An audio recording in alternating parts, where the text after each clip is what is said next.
Hi guys, welcome to Electric Car Australia, the YouTube channel with independent, real-world advice for Aussie EV owners. Well, today we're here with the ZS EV, the Australian model, and this is our first quick walk around. We've now had the car a couple of weeks, so looking forward to showing you guys a little bit about it and letting you know our first impression. Now, as I mentioned, this is going to be a workhorse for us, definitely not a show pony. So we've had this just 2 weeks now, and child seats are in, and we've certainly been using it. As I mentioned, we've got window tinting put on yesterday. We'll talk a little bit more about that later, but that's one of the updates, I guess, that we've done to the car so far already. And we've got some floor mats on order, and we've got a boot mat, a few other bits and pieces. So here it is inside. Now, the run-of-the-mill stuff's probably pretty much the same as all the global models. You've got your leather look seat, not proper leather obviously, but leather look. A couple of cup holders in the center there, little pocket there. That's your drive gear knob controller, so your drive, neutral and reverse.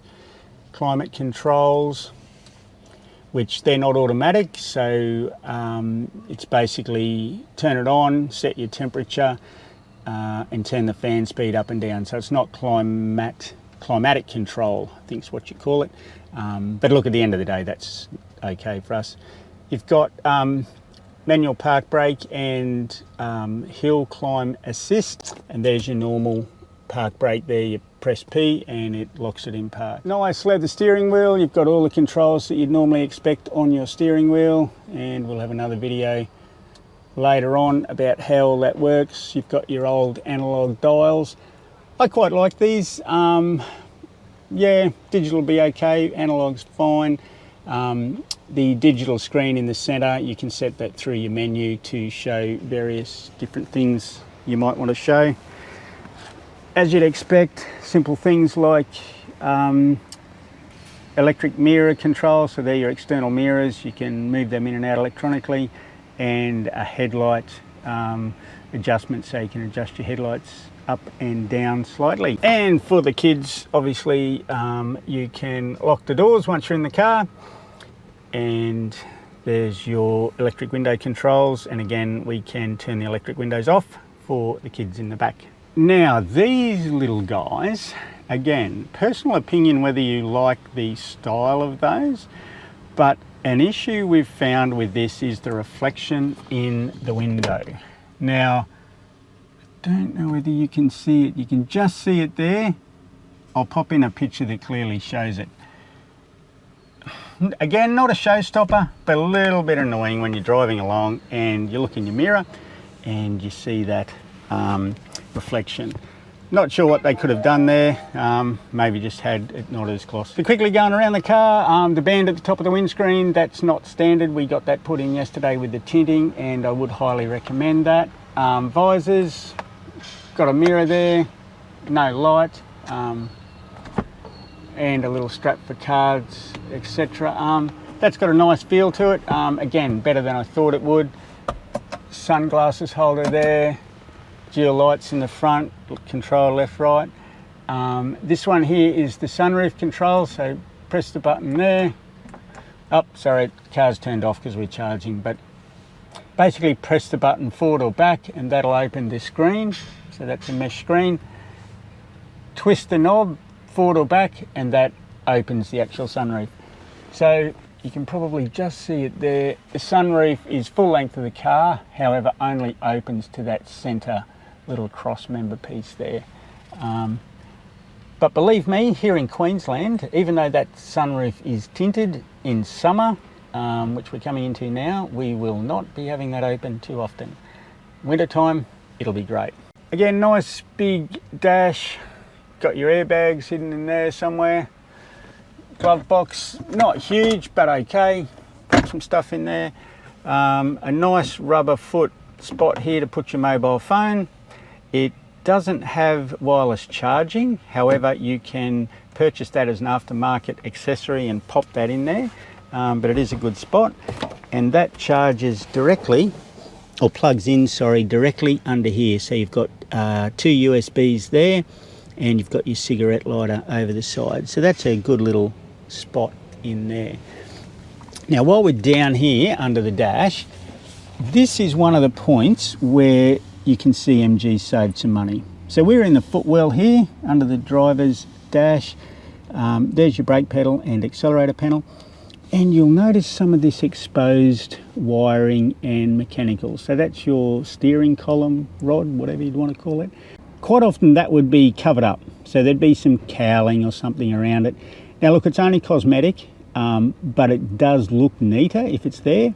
And these are some of the areas that MG have saved some money. So it's tucked under the dash, you wouldn't normally see it, but when you do look around the car, even under the bonnet there's some areas where normally you would have some cowling, etc., to just neaten it up. There's some of the areas they've saved money. Steering column is tilt adjustable, so up down, up down. However, there's no forward and back reach, so you can't pull it towards you and push it away. Driver's seat's fully electric, so up, down, forward, back, recline, forward. So yeah, you can raise the height of the seat, lower the height of the seat, etc. So I think the reach of the steering wheel is not that much of a problem, because you can counteract it with the seat adjustments. Again, we won't start the car up because we're charging, so we'll go through some of these other things in a separate video, but a quick rundown. Has GPS, it has obviously AM, FM radio, doesn't have digital radio unfortunately, so that's one of the areas that again they've saved a little bit of money. Does have Android Auto and Apple Play. Lots of pockets in the doors. I'm chopping and changing here a little bit, but yeah, fit some good drinks in there, lots of space in there. We've got a speaker in there, we've got a speaker up here. I'm not actually 100% sure how many speakers we have in the car, but I'd say it's at least 6. Up there we've got our handles, so they're right around except for the driver. Adjustable headrests. And the headrests in the back we've taken out because we will do a separate video on this, but unfortunately you can't leave them in with the child seats. So let's go and have a better look in the back. Okay, so here we are looking into the back of the car. So again, for kids, we've got those child safety locks so we can disengage the internal locks so the kids can't jump out. Lots of space for water holder there. Again, another speaker in the doors, and as we showed before, the doors have got double rubbers. The rubbers feel reasonable quality, so that's good. We've got pockets there. Again, they look nice and strong. The elastic seems nice and tight. In the center of the back console there, we've got a USB, and we've also got a little pocket just for some bits and pieces down in there. There's no air conditioning air vents, so again in summer in Queensland we're potentially going to have the air conditioning cranked up a little bit higher in the front than we'd like to, so that we can get the cool through to the back, the kids. And also we will at some point have quite a decent sized dog sitting in the back there. We'll obviously have the parcel tray out. So to keep him cool, yeah, we're going to have the aircon cranked up a little bit. So look, not much else to show. It's a 70-30 split rear seat, no centre armrest. Again, one of the spots they've saved a little bit of money. Yep, retractable seat belts. So we've got 3 seat belts in the back. There's your centre retractable one there. But as you can see, there's 2 full-size child seats there, and you could squeeze somebody for a very short trip in that centre. So overall, this isn't a bad size vehicle for a compact SUV. Similar, I guess, to like the Mazda CX-5 or something like that, maybe. Okay, we'll jump back in the front and I'll just go through my notes to see if I've missed anything. Hi guys, back again just to do a quick wrap up. So I hope you can see me okay. As I said, the glare out here today is quite bad. So the good points of the car with our initial sort of couple of weeks of owning it is water-cooled battery and components. So that's fantastic. Here in the hot Queensland climate, definitely need that. So I think that's going to be a big benefit for Australian EV buyers. 8-year battery warranty, 5-year warranty on the car itself, and that includes roadside assistance, so that's good peace of mind. Low road noise, we mentioned that. The car is, for the money, exceptional. So keep in mind the petrol version of this car in the equivalent Essence specifications and trim is about 26,000. So you've got a 26,000 mini SUV. Okay, the battery version's 43,990, but that's because of the electric and the battery. Because as you may or may not know, the price of a battery is about 50% of the cost of an EV. So realistically, you're looking at a $26,000 car. So we were quite happy with the low road noise for that. Michelin tyres on 17-inch alloy rims, again, great.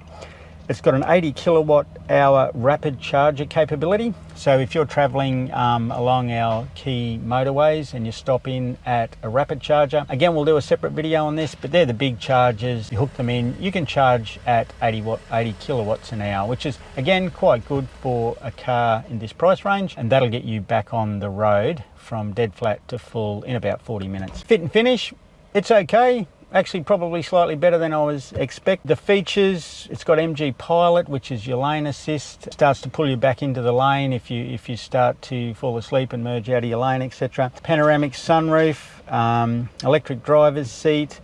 It's got seat warmers. Now here in Queensland, we are never going to use that. But if you're down in Tasmania, snowy mountains, etc., in the winter, a heat warmer's a benefit. GPS, rear view camera, so as soon as you hit reverse, camera pops on. Great for making sure you've got no kids' bikes, etc. behind the car. And it's got Apple and Android Auto on the infotainment system. So they're the key good points. The others, I would say, they're not bad points for me. To be honest, I have not in this 2 weeks found anything that's been a showstopper that I've been very disappointed about.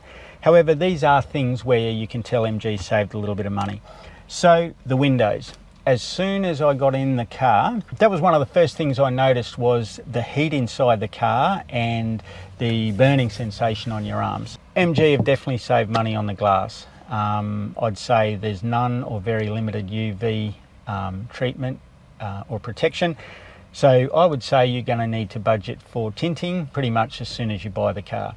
Now, obviously, depending on the quality, that could be between $200 and $500. Spend $500 to get the top of the range stuff with 98% UV blocking. So it's made a fantastic difference now. I'm not feeling any heat from that sun. So carpet. So the carpet in the car, it's a very nylon-y, cheap type carpet. Look, I think it'll wear okay. It's really the touch and feel. Definitely got that cheap vibe about it. The covers and the disguising around cables in mechanicals, etc. I showed you an example of that under the dashboard. It's got the ability to do 7 kilowatt home charging. So that's actually what we're doing here at Coles. Instead of at home in a normal plug-in power point, you'd be doing about 2.53 kilowatts. So we're getting over double what we'd normally get out of a power point at home. However, some cars can do about 22 kilowatts. So they can utilize 3-phase charging. Again, not a showstopper, certainly not for us, but just one of those things to be aware of. And again, we'll do a full separate video on charging and we'll go through all the details with that. The indicators are on the left-hand side here. So same as a European car. So obviously when they changed from left-hand to right-hand drive, they leave the indicators where they are. Again, for us, it didn't actually worry us because we've got a Volkswagen as our other car. So we're quite used to the left-hand. So that actually for us was a benefit. But if you've never driven or aren't familiar with cars with the European layout, it'll be just something you'll get used to. It'll take 3 or 4 trips and then you'll be no worries. One of the things that was disappointing, given all the other doodads the car's got, is it doesn't have a front distance warning buzzer. This car surprisingly doesn't have it. Now it's got radar at the front because it has adaptive cruise control, etc. So when you're out the highway and you set the adaptive cruise control and you're doing 100 and you come up behind a slower car, the car will automatically... Well, we're back. The GoPro just shut down because it was overheating. So that may be a hint that I'm waffling on too much. So look, we'll end the video here. Thanks for watching. Really appreciate your support. If you've liked what you've seen today, and you please share our videos, like them, and also hit the subscribe button so you get a notification when our many future videos come up. So we're looking forward to doing some road trip videos on charging, videos on the comfort, ride and handling of the vehicle. So all those sorts of things that if you're thinking of buying an electric vehicle, you want to know about before you actually go to the dealership and start to look around and see what's out there. As I mentioned, all of our videos are independent advice from an owner. Thanks for watching, and catch you next time.